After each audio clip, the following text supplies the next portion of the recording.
예, 좀 전에 소개받은 조홍철 변호사입니다. 제가 오늘 여러분들의 귀한 시간을 또 이렇게 뺏으면서 말씀을 드릴 기회를 갖게 됐는데, 사실 제가 이 자리를 하면서는 항상 걱정은 됩니다. 왜 걱정되냐? 도심 공공주택 복합 사업 알고 가셔야 된다라는 주제로 제가 여러분들한테 말씀을 드립니다. 그런데 솔직히 말씀드리면, 그러는 너는 얼마나 잘 알고 있냐라고 했을 때 솔직히 저도 기본적인 내용은 알고 있어요. 하지만 이게 진짜 어떤 것인지는 100% 이해하지 못합니다. 왜? 한 번도 해본 적이 없어서 그래요. 어떤 모양이 있어요. 우리가 흔히 말하면은 집을 짓는다 그러면은 이제 설계도 있고 막 그렇게 얘기를 해요. 이렇게 하고 무슨 색깔을 넣고 그다음에 이렇게 구면을 넣으니까 매칭을 올리고 쭉 다 얘기를 했지만은, 그렇게 지어졌을 때 진짜 우리한테 좋은 집이고 활용도가 높을까? 라고 했을 때 물음표를 달죠. 왜? 아직은 한 번도 지어진 걸 본 적이 없으니까 막연하게 추론을 하는 거예요. 저 역시도 여러분한테 드리는 말씀은 현재 있는 법을 가지고, 그리고 현재 있는 법들이 진행되어 있던 과정들을 가지고 약간의 막연한 말씀을 드릴 수밖에 없다는 건 이해해 주셔야 돼요. 하지만 지금 어떤 법에 있어서 지금 진행하고자 있는 것들이 밑그림이 무엇인지는 제가 여러분들한테 그래도 설명을 드릴 수가 있습니다. 그래서 오늘 이 자리를 마련하게 됐고, 그리고 이런 말씀을 드릴 수 있는 사람들도 지금 잘 없어요. 왜냐? 서로 이해관계가 첨예하기 때문에 한쪽은 찬성, 한쪽은 반대 이런 식으로 하기 때문에. 그런데 제가 오늘 드리는 말씀은, 저는 이 사업의 찬성론자도 반대론자도 아닙니다. 하지만 이 사업에는 문제점이 분명히 있습니다.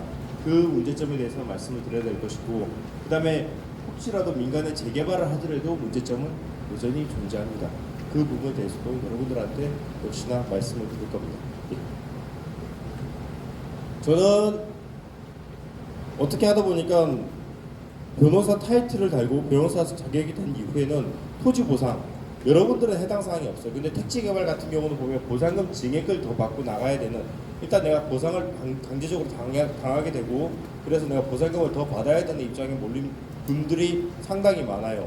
그럼에도 불구하고 그분들이 이제 변호사를 찾지 못하든지 아니면 적절한 대응을 못해서 내가 받아야 될 것들을 다 못 받고 가는 경우가 굉장히 많습니다. 그런 부분들을 저희가 이제 도와드리는 것으로 시작해서 지금까지 제가 16년, 17년 동안 변호사 생활하면서 저는 그 엄한했습니다. 그리고 재개발 지구에서도 제가 상당 부분 일을 많이 했어요. 재개발 지구 역시도 쫓겨나는 분들이 상당히 수 있기 때문에, 그런 쫓겨남을 받기 때문에 제가 오늘 이 자리에서 여러분들한테 어떤 결과인지에 대해서도 말씀을 드릴 수 있다는 겁니다. 우리 지역을 볼게요. 우리 지역은 딱 하나를 비교해요. 개발이 될 가능성이 있을까요, 없을까요? 라고 자꾸 묻는다면은 개발될 가능성이 굉장히 큽니다. 왜? 지하철역을 끼고 있거든요. 제가 수많은 이제 재개발 지구로 가봅니다. 가봐서 이 지역은 개발이 향후 될까요, 안 될까요? 물어볼 때 첫 번째, 우리가 모든 집을 볼 때는 앞으로 지어질 집들도 마찬가지 접근성을 봅니다. 교통 대책이 있는지, 아니면 교통이 지금 현재 대책이 완전히 수립되어 있는지. 그런데 지금 우리는 교통 대책이 완전히 수립된 상태예요. 그러다 보니 개발만 하면은 편하게 누구든지 이용할 수 있는 땅이라는 거예요. 그러면 이 지역은 개발이 될까요, 안 될까요? 개발이 됩니다. 어떻게? 어떤 방식이든지. 자, 먼저 국토부가 3080 주택 공급 대책을 해서 1차 선도사업지 후보지를 발표했습니다. 그 중에 하나가 저희가 들어가 있습니다. 당연히 좋은 지역이니까 이렇게 들어간 거죠. 그래서 지금까지 간담회를 했지만은 잘 안 되고 있어요. 왜? 실제 이걸 해본 적이 없는 사람들이 와서 자꾸 내 땅을 뺏어가서 헌집을 주면은 새 집을 준다는 것처럼 자꾸 얘기는 하고 있지만은, 그 말을 확실하게 서면화시켜서 도장을 준다는 사람은 아무도 없어요. 그냥 말만 해요. 그렇게 얘기만 해요. 그러다 보니까 여러분들은 선뜻 나서기가 힘든 거예요. 자, 그러면 우리가 지금 얘기하고 있는 도심 공공주택 복합 사업이라는 게 무엇인지 한번 볼게요. 이 사업을 하는 첫 번째 이유는, 그동안 민간 재개발에 의해서 재개발 지구의 도시 및 주거환경정비법이라는 법에 의해서 민간들이 재개발 조합을 설립하고 스스로 개발할 수 있게 그렇게 이때까지 다 풀어놨어요. 그래서 상당 부분 재개발들이 많이 일어났어요, 사실상. 그리고 재건축도 상당 부분 일어나고 있습니다. 근데 갑자기 어느 날 도심 공공주택 복합 사업이라는 얘기를 합니다. 이 얘기는 왜 나왔냐?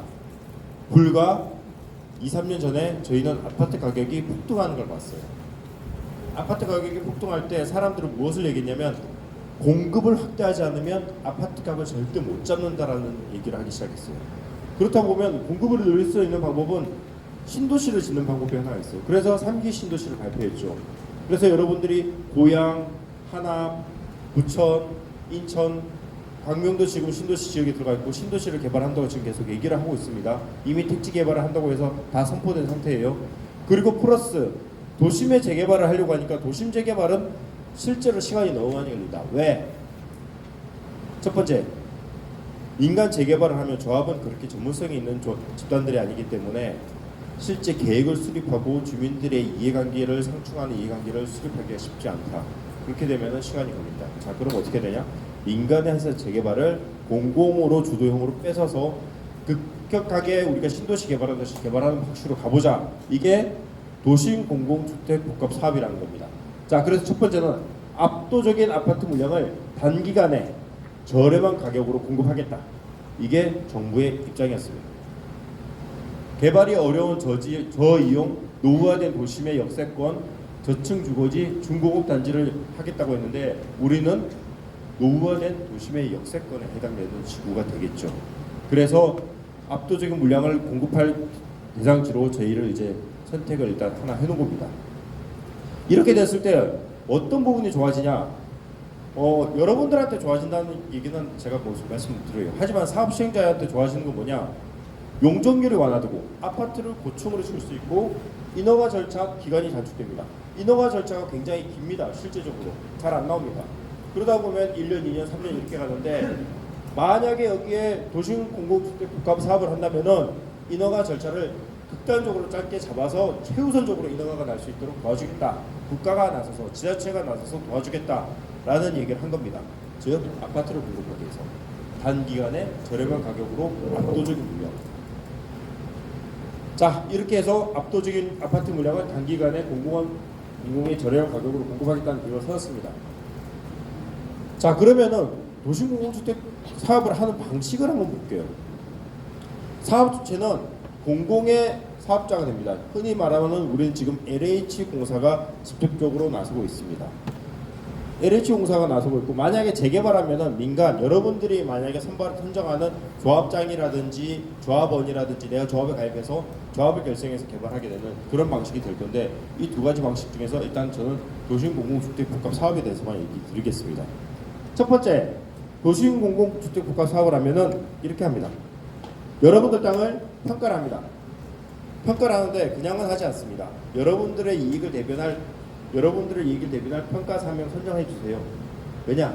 감정 가격에 여러분들 땅을 평가를 할 거기 때문에 임의로 하는 게 아니라.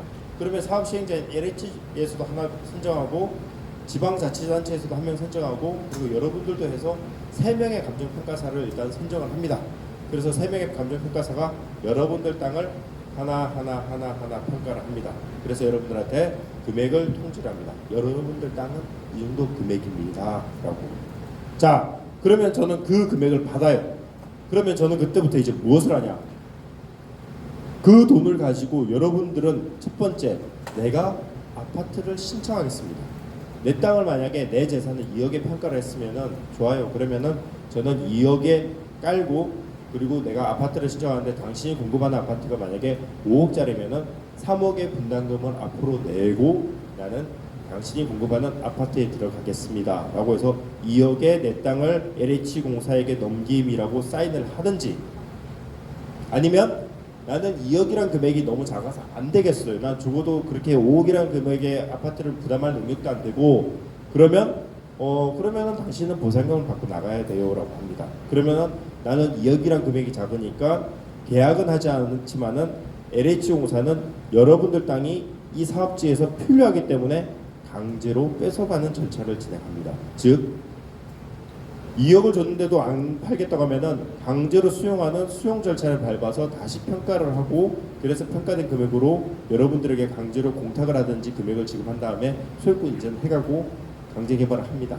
흔히 말해서 우리가 땅을 빼앗겼다라는 표현을 하죠.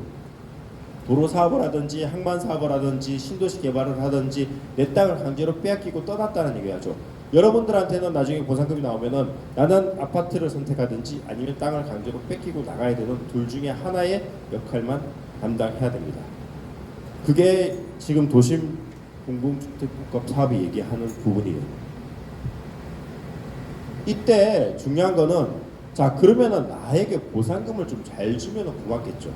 사실은 나에게 보상금을 잘 주면 내 땅이 한 2억짜리라고 하더라도 한 2억 5천 쳐주고 5억짜리 아파트 한 4억 5천에 공급해주면은 내 땅은 5천만 원 높여주고 일반적인 시세보다 싸게 공급하면은 그래도 나는 뭐 괜찮지 그 정도면은 국가가 나한테 해주는 배려인데 그렇게 생각할 수 있는데 첫 번째 발목이 잡히는 게 있습니다. 아까 얘기했죠. 압도적인 물량을 저렴한 가격에 공급을 해야 된다는 목표를 갖고 있어요. 즉 공급을 저렴하게 해야 돼요. 그래서 분양가 상한제를 정해놨습니다. 분양가 상한제는 여러분들한테 혜택이 가는 게 아니라 일반적인 공급을 하는 사람들한테 주변 시세보다 싸게 공급을 해주겠다는 겁니다. 그러면 여기에 들어오는 여러분들 말고 일반 시민들은 굉장히 이익을 보겠죠. 당연히 이걸 보죠. 하지만 일반적인 아파트보다 싸게 분양됨으로 인해서 결과적으로는 이 사업의 전체적인 수익이 낮아짐에 의해서 피해를 보는 사람들은 누가 되어야 되냐? 여러분들이 좀 더 낮은 가격에 내 땅을 내놓고 가야지만이 저렴한 가격에 공급이 가능합니다. 건물을 저렴한 가격에 공급하는 경우는 딱 세 가지가 있어요. 첫 번째, 땅을 싸게 매입하는 방법이에요. 그죠? 두 번째, 건설비를 굉장히 아끼는 방법이에요. 세 번째, 내 이윤을 하나도 안 가져가는 방법이에요. 자, 이 중에서 그러면은 여러분들 땅값을 지금 공급되는 땅값을 낮추기 위해서 할 수 있는 방법이 뭐예요? 기본적으로 이윤을 가져가야 될 것들을 LH공사는 포기하기가 어렵습니다. 왜? 이 사업 자체는 공익적 목적을 띠고 있기 때문에 이익이 어느 정도 남으면은 그것도 재분배를 해야 되는 사업이 또 있어요. 그리고 건축비 아낄 수 있나요? 건축비 아끼면 어떻게 돼요? 이번에 또 철거문 누락된 그런 아파트처럼 문제가 생기는 건물들이 나와요. 그리고 건축비도 아끼기 힘들어요. 그리고 건설회사들이 그렇게 싸게 건물을 짓지 않습니다. 자 그렇다면은 나머지 하나 방법은 토지를 싸게 매입을 하는 방법밖에 없다. 그래서 결과적으로는 압도적인 물량을 계속 똑같은 이게 방법입니다. 압도적인 물량을 저렴한 가격에 공급하기 위해서는 토지를 저렴하게 매입하는 방법을 취하는 게 최우선적인 방법이 될 가능성이 높다. 자 그리고 나서 이제 분양가 상한제를 정했습니다. 분양가 상한제에서 이제 싸게 분양을 했습니다. 그러면 저희한테는 이제 무엇이 주어지냐? 우리한테 혜택이 있어야 될 거 아니에요, 그죠? 우리한테 주어지는 혜택은 어쨌든 당신들 땅을 좀 싸게 샀다고는 치지만은 공급되는 아파트는 더 싸게 분양될 거예요. 만약에 여러분들 집이 3억이었는데 2억 5천밖에 배정을 안 했다면은 만약에 5억짜리 아파트를 하려면 3억으로 내가 배정을 받고 5억짜리 아파트를 살려면 2억을 내야 되는데 그래서 5억짜리 아파트인데 2억 5천밖에 안 쳐줬다고 하더라도 아파트를 4억 정도에 공급해 줄 거예요. 결국은 5천만 원이 더 남아요. 공급을 낮게 해주더라도 땅값을 싸게 하더라도 라고 얘기할 수 있어요. 그래서 분담금에 대해서 얘기를 합니다. 어느 정도 분담금을 내면 이게 가능하다라는 얘기를 계속적으로 이제 안내를 해옵니다. 그런데 중요한 거는 이 안내된 이 분담금의 내역들이 실제로 그대로 적용돼서 우리한테 올 것인지에 대한 어떠한 확정적인 게 없어요.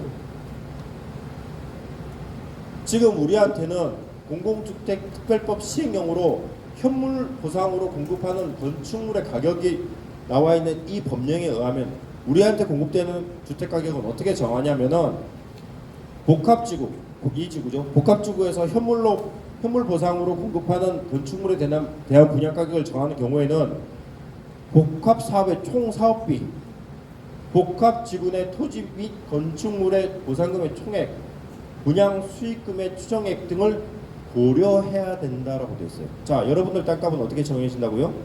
앞으로 여기 사업비가 얼마인지, 여러분들 땅을 얼마에 매입했는지, 여러분들 땅을 건물을 얼마에 매입했는지, 그리고 얼마 정도의 수익이 남을 것인지를 따져가지고 여러분들 분양 가격을 정한다고 합니다.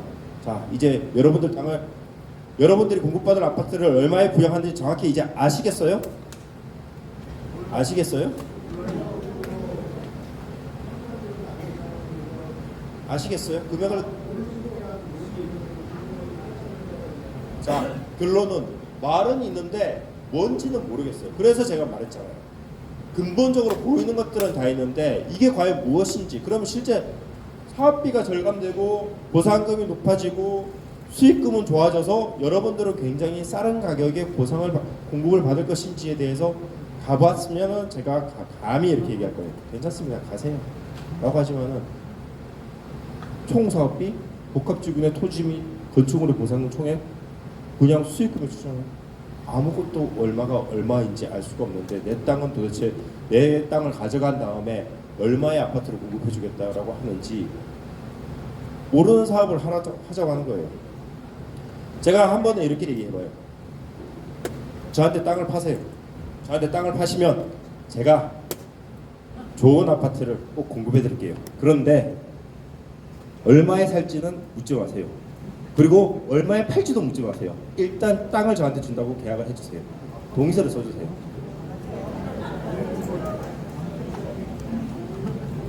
저를 믿어야죠. 저도 국가인데. 저는 설마 국가가 사기치겠어요?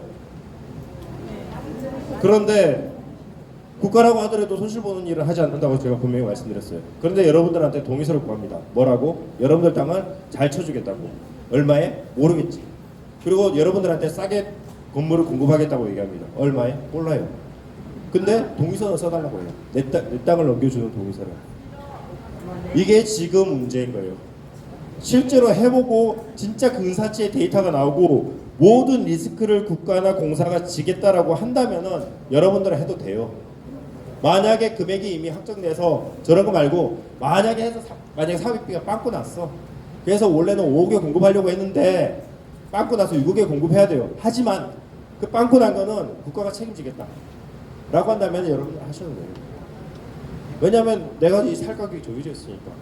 그렇지만은 그런 것들이 없는 상태에서 여러분들한테 동의서를 구한다는 거는 전 사실은 공사가 믿을 수 있는 국가기관인 거는 어느 정도는 인정해줘야겠지만 이걸 가지고 과연 주민들을 설득을 할 수 있을까 모르겠어요. 자, 이제 앞으로 동의가 들어옵니다. 동의는 예정지구가 되고 나면은 3분의 2 이상의 동의가 있어야 되기 때문에 상당히 어렵습니다.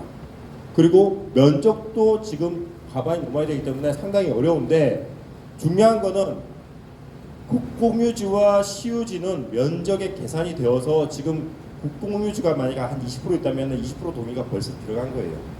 그래서 동의를 구하기가 상대적으로 어렵잖아요. 더군다나 이제 문제는 뭐냐면 나중에 가면은 조금 생각이 달라지게 될 겁니다. 왜냐하면 여기 차하신 분들마다 생각이 같을 수가 없어요. 지분율이 낮은 분일수록 공공개발에 조금 더 끌릴 수밖에 없어요. 내가 들어가는 돈이, 내가 뺏기는 돈이 일단 작기 때문에 내가 아파트를 조금이라도 싸게 사면은 그게 이기지. 내가 얼마 갖고 있는 돈이 얼마 되기 때문에 공급만 좀 싸게 받아도 차익이 난다라는 생각을 가질 수 있어요. 하지만은 내가 어느 정도의 이제 주택을 갖고 있다든지 내가 어느 정도의 보상금 나온다면은 그 자체가 실제로는 묶여버리기 때문에 실제 동의를 할 수도 없어요. 근데 지분이 작으신 분들이 소유자 수에서는 절대적으로 많을 수밖에 없어요. 그러다 보니까 동의율이 상대적으로 될까? 이게 과연 동의가 3분의 1가 될까? 근데 의외로 되는 데들 꽤 있었어요. 이렇게 작은 지분을 가지고 내가 여기서 아파트를 조금 더 싸게 받을 수 있는 기회가 있다고 생각하니까 그런 부분들이 나왔습니다. 일단 주민 동의를 산정해서는 어쨌든 LH에서 유리해집니다. 그리고 지역을 만약에 내가 다시 여기를 이 당신들이 제시한 금액을 내가 받아들이고 분양 신청을 하거나 이 돈으로 내가 분양을 받겠다고 하지 않으면 이 지역에 쫓겨날 수밖에 없는 상황으로 됩니다. 그리고 외지인, 특히 여기 거주하지 않으신 분들은 사실은 여기가 빨리 개발되길 원할 거예요. 그래서 투자된 수익금을 빨리 환원받기를 원할 거예요. 소액 지분에 투자했던 그런 분들이 하나하나 이제 동의수 좌수로 넘어가기 때문에 상대적으로 여기 거주하시는 분들이 숫자에서는 밀릴 가능성도 있어요. 그러다 보니까 상당히 이런 부분들이 어렵다. 그리고 계속적인 분담금 얘기가 나오는데 분담금에서 나오는 모든 것들은 확정적으로 된 것들은 아무것도 없어요. LH의 설명에는 내용이 구성력이 없어요. 그거 당신 사인 찍어서 지금 나한테 내놔봐 라고 얘기를 하고 싶어요. 하지만 이럴 수 있어요라고 믿으세요라고 얘기하지. 그거 하나.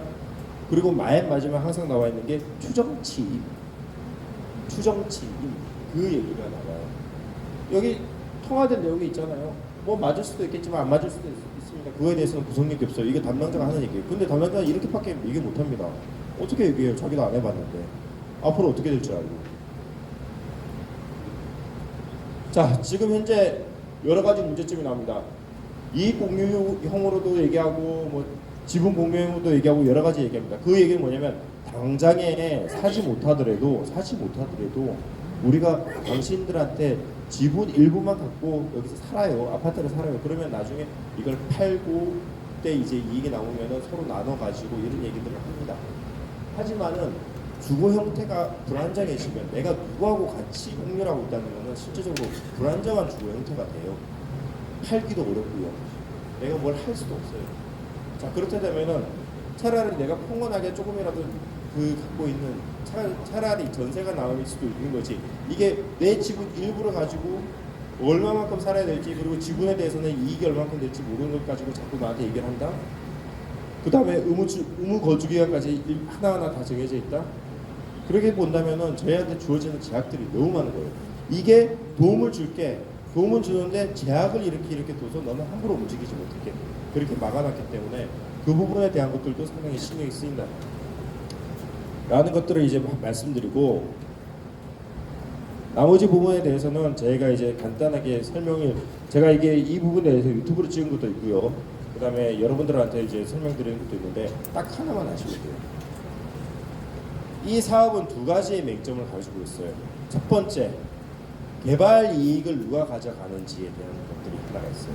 개발 이익. 두 번째, 여러분들은 그 개발 이익을 가져가는 방식과 안 가져가는 방식이 어떻게 차이 나는지를 잘 모르고 있는 상황에서 그걸 선택을 해야 된다는 건데, 예를 들어 볼게요. 택지개발지구였어요. 3기 신도시라고 하죠. 거기에 개발지구가 개발이 돼요. 그러면은 그 전답을 매입할 때, 만약 전답을 매입할 때 전답이 그린벨트 지역에서 만약 120이다 이렇게 평당 나왔다 그러면 120을 매입하는데 그 소유자가 이럽니다. 아니 이 땅을 사가지고 가서 당신들은 이걸 대지화시킬 거잖아 지금. 그리고 이 땅을 3천만 원, 4천만 원에 판다며 지금. 그러면은 그에 따라서 개발 이익이 엄청 남을 건데 땅을 살 때 그 이익 정도를 나한테도 해줘야지. 예를 든다면 내가 만약에 100만 원짜리 땅 갖고 있는데 누가 1000만 원짜리 건물을 지을 수 있다고 한다면은 이 사람은 나한테 와가지고 아 당신 그 건물 땅 100만 원짜리지만 나는 1000만 원짜리 건물 지을 거니까 한 700에 살게요. 600에 살게, 500에 살게 이렇게 제안을 하지. 나는 평당 1000만 원으로 될 건데 당신 땅은 100만 원이니까 100만 원에 살게 하면 우리 팔아요? 죽어도 안 팔지. 그런 식의 뭐냐면은 1000만 원짜리 땅으로 바꾸는 것까지는 나는 할 줄을 모르니까는 그래 그건 네가 해. 근데 네가 내 땅을 사가지고 1000만 원이라는 가격으로 팔 수 있다면은 내 땅은 100만 원이 아니라 한 500, 600만 원 이상은 사가. 라는 게 우리 생각이잖아요 보통. 그런데 신도시를 개발하는 지역에 가면은 어떻습니까? 당신 땅 150, 전달이 150이면은 그 땅 팔아서 3천만 원 나오더라도 보상을 3천만 원 해줍니까? 1000만 원 해줍니까? 아니요. 정확하게 현재 그 금액 그리고 주변 땅값은 또 뛰고 있는데 그 땅값 뛴 것까지 싹 다 배제하고 원래 이 개발이 없다는 전제에서 보상해줍니다. 개발 이익 배제죠. 주변 전납들은 벌써 200만 원으로 다 올라갔어요. 여기가 개발된다고 하니까. 근데 내 땅은 그 개발된다는 그것마저도 다 빼요. 그래서 결국은 내 땅은 120, 140 이렇게 보상이 돼요. 그 개발이 누가 가져갔습니까? 앞으로 지어지는 가격이 높아지는 것들은 사업 시행자가 가져가고 그 이익은 누가 가져갑니까? 나름은 국가기 때문에 인프라를 깐다고 해요. 간접 시설을 한다고 해요. 그러면 도로가 좋아지고 그 다음에 교통여건이 좋아질 거예요. 즉 여러분들은 내 땅을 희생해서 주변 가산 디지털 단지역 주변의 교통과 인프라 시설을 굉장히 좋게 하는데 희생을 하는 굉장히 위대한 분들은 남을 거예요. 실제로. 내 땅을 가지고 100만 원짜리 땅이 200만 원 됐으면 나는 그 200만 원을 내가 가져와야 되는데 내 땅을 100만 원짜리면 200만 원에 해놓고 100만 원의 차익은 여러분들한테 주어지는 게 아니라 여러분들 땅을 개발하는 인프라를 까는 데 쓰게 되는 게 지금 이 사업의 맹점이고 그게 개발 이익 배제예요. 설마가 아니라 실제예요. 그런데 제가 민간 재개발 사업도 그렇게 좋아하진 않아요. 왜냐면은 주민들의 이익이 100% 반영됐다고 생각하진 않아요. 하지만은 적어도 개발 이익이 있다면은 그 부분만큼은 민간 재개발은 여러분들한테 돌아가요. 물론 공원을 짓고 학교를 짓고 그런 부분에서 추가적인 인프라는 들어가지만은 그런 부분들은 최소한 희생을 하라고 하지만은 마지막에 그래도 뭔가가 금액이 이쪽으로 나왔으면 여러분들한테 조합원들한테 다시 배분이 되는 형식으로 돌아갈 수밖에 없는데 여기에서는 나중에 금액이 남아서 그렇다고 하더라도 여러분들한테 아 우리가 다 개발하다 보니까 이익이 얼마 남았는데 우리 배분을 할게요라고 하는 건 없어요. 그 나머지 이익은 어디 가냐? 다시 죄송한데 제가 끝내고 질문 받을 거예요. 다시 인프라로 들어가요. 그렇게 되기 때문에 이 부분이 개발 이익이 배제된다는 게 치명타예요. 그러면 이 가장 큰 차이점이 어디서 왔냐? 일반적인 민간 재개발은 도시 및 주거 환경 정비법이라는 법률이 있습니다. 그 법에 의해서 합니다. 근데 지금 도심복합 공공주택 개발 사업은 공공주택 특별법이라고 해가지고 그 법은 뭐냐? 3기 신도시를 개발하는 신도시를 개발하는 법이에요. 그 법의 번외편 그냥 일부가 들어가서 여러분들을 그렇게 개발한다고 되어 있는데 그 모토는 개발 이익 배제예요. 그래서 제가 사실은 이 사업이 제일 우려스러운 점은 그 배제된 이익이 여러분들한테 가지 못하고 일반적으로 공공에 일단 가니까 뭐 좋은 거라고 얘기한다면 어쩔 수 없지만은 꼭 그걸 우리 재산, 내 재산을 가지고 그렇게 했어야 되는지 국가가 예산을 가지고 하지 않고 그거는 한 번 더 생각해 볼 필요가 있다고 생각합니다. 제가 시간을 좀 많이 썼습니다. 제가 한 30분만 하고 끝내려고 했는데 30분 거의 다 했는데 질문을 제가 주로 받는 걸 이제 가져온 것들이 있어요. 그래서 그 질문에 하고 그다음에 혹시 아까 질문 혹시 하고 계시면 예 하시죠. 최근에 그 공오픽스를 시행자가 행사가 내리고 예. 그가 그때 시설대로 왜 보상을 안 했느냐라고 이제 땅 주인이 따졌습니다라고 말씀을 하셨는데요. 그 분들한테는 그러면 시행자가 아파트가 안 쓰는가? 지금 제가 말씀드리는 거는 개발 이익이 없다고 말씀을 예. 하셨는데 그 사람들한테 분명히 아파트를 지금 하는 걸로 저는 알고 있습니다. 이렇게 돼요. 정확하게는. 자, 아까 말했죠. 신도시가 개발돼요. 그래서 140만 원에 평당으로 뺏겼어요. 그러면 그 협의해서 그 180만 원 그냥 내가 사인을 한 사람들한테는 뭘 주냐면 아파트도 주고 집도 줍니다. 어떻게? 공급 가격을 정해주는데 그건 감정 가격이고 어쨌든 공짜는 아니에요. 아파트가 개발 이익이다. 그게 제 말씀. 공짜가 아니에요. 어쨌든 협의된 가격에서 플러스 감정 가격으로 주는데 감정된 가격은 조금 더 여러분들한테 공급되는 것보다 쌀 수가 있지만은 실제로는 그렇지 않고 대신 프리미엄이라고 붙어야 돼요.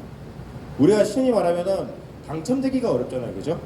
당첨되기가 어렸을 때 내가 당첨이 아니고 난 무당첨으로 해가지고 된다면 그거 프리미엄이 있어요. 그래서 싸게 팔아서 결국 개발이익을 못 얻는다고 하더라도 그런 부분에 이익은 받을 수 있는데 중요한 건 이거예요. 그 아파트가 프리미엄이 붙는다는 확신이 있으면 괜찮아요. 그 아파트가 프리미엄 분다는 확신이 있으면 괜찮아요. 근데 그 아파트가 청라나 이런 쪽으로 이렇게 나중에 보면은 프리미엄에 붙지 않고 그냥 일반적인 모집 공고로서 다 끝나는 경우도 있어요. 그러면 그거는 내가 보상금을 140억을 안 받고 2일을 해가지고 160 받고 이런 다음에 다퉈가지고 싸운 다음에 그리고 그 아파트는 따로 내가 그냥 부양 신청해가지고 받아내면 끝이었는데 괜히 이걸 준이 많이 해가지고 나는 보상금도 적게 받고 개발료까지 보상 다 받은 다음에 개발된 땅을 또 받았는데 그 땅 자체는 실제로 나한테 그렇게 이익이 되지 않는 경우가 있어요. 시간이 지나서 우리한테는 분명히 아파트는 도움은 됐어요. 지금 제가 현재 부동산 전문가라는 사람들을 많이 보는데 우리나라 부동산 전문가도 굉장히 많습니다. 그리고 그 사람들 굉장히 성공한 사람 많습니다. 그런데 실패하기가 어려웠어요. 왜? 땅값이 내려간 적이 있어요. 어느 땅이나 사놓으면 다 올라갔어요. 그렇기 때문에 부동산 전문가들은 아직까지 실패한 적이 없어요. 하지만 이제 다른 세상이 온다는 게 자꾸 우리는 얘기하는 게 뭐냐면 3기 신도시 물량 아직까지 다 흡수 안 됐어요. 3기 신도시 물량은 역대 최고예요. 두 번째, 도심 개발한다고 해서 이렇게 자꾸 얘기하지만은 인구는 줄어든다고 얘기하는데 과연 그러면 계속적으로 이렇게 아파트를 지어가지고 과연 버틸 수 있을까? 그것도 의문이에요. 근데 여기는 괜찮아요. 역세니까. 무조건 그러면 저는 이런 부분들은 여러분들이 스스로 개발해도 충분히 좋은 여건과 환경을 가질 수 있다고 생각해요. 재개발을 하지 않은 거예요. 재개발하지 않고 여러분 스스로가 단독주택이든 뭐든 그렇게 또 하셔도 돼요. 충분히 잘 살 수 있어요. 하지만 이걸 공공에 내놓는 순간은 순간적으로 많은 물량의 좋은 집들, 물론 좋은 집이라 할 수 있는지 모르겠지만 어쨌든 아파트는 들어서겠지만은 여러분들의 흔적은 없어요. 그거는 확실해요. 그래서 오늘 제가 이 얘기 드리는 거고, 이 얘기를 들음으로 해서 제가 얻는 이익은 사실은 없어요. 근데 제가 왜 다니냐? 제가 수많은 지역의 택지개발과 공공주택 지구 다니면서 LH 편에 들어서 모든 얘기를 하는 사람들은 그렇게 많지만은 주민들 입장에서 생각을 하거나 하는 사람은 없어요. 그래서 저도 어차피 여러분들을 통해서 수익을 창출하고 돈을 버는 사람이 이상은 또 여러분들한테 환원할 수 있는 부분에서는 제가 그 역할을 해드리기 위해서 오늘 온 거고, 이 부분이 설사 제가 오늘 드리는 얘기가 다 100% 옳지 않을 수도 있고 앞으로 어떻게 될지 몰라요. 하지만 이런 부분들을 한번 감안해 보시고 가시라는 의미에서 제가 오늘 드렸으니까 오늘 그런 시간으로 받아들이면 고맙겠습니다. 예, 오늘 설명은 여기까지.